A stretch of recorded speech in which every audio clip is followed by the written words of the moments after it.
Well, it's the third full week in Lent, and it's the third of our Lenten check-ins. I am coming to you from an unusual to you location.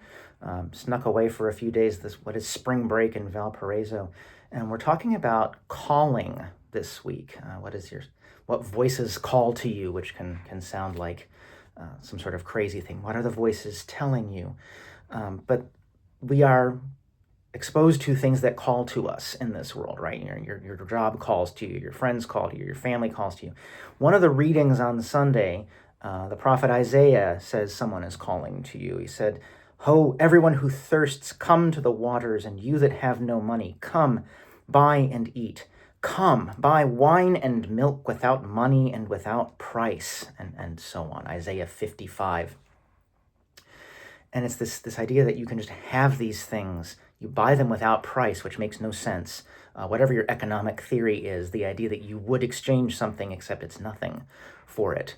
It's good. It's free. God's goodness is free there for you. And that voice is calling.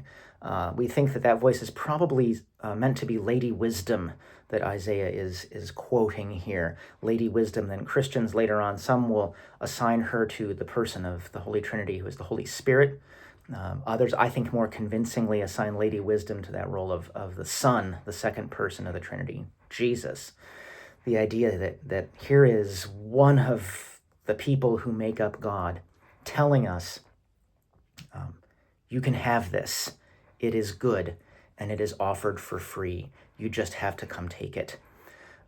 That voice calls to us in this world that is full of pain and suffering and awful stuff, and I frequently do not buy it, right? That voice saying, all that goodness is there if you will just see it. And it makes me want to say, so what?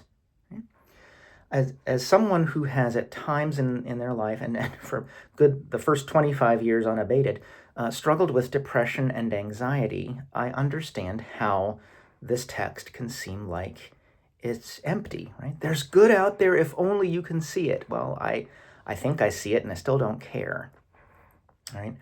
That's a sign something's not okay, right?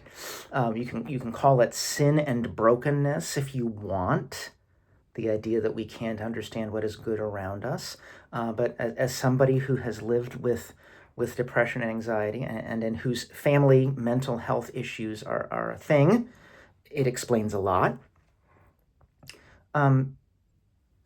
I think there's more to it than just saying sin. Like that's a big thing, sin. But when you can't see the good for what it is, that's a diagnosis that something's wrong, right? That's the voice of God saying, I am offering you good things, but you aren't able to recognize them. What is in the way of that voice, right?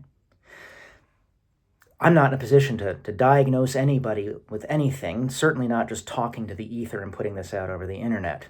Trip to a therapist or a general practitioner is not a bad idea if you find yourself stuck in a rut where you can't figure out how to get out of it and you can't see the good for what it is.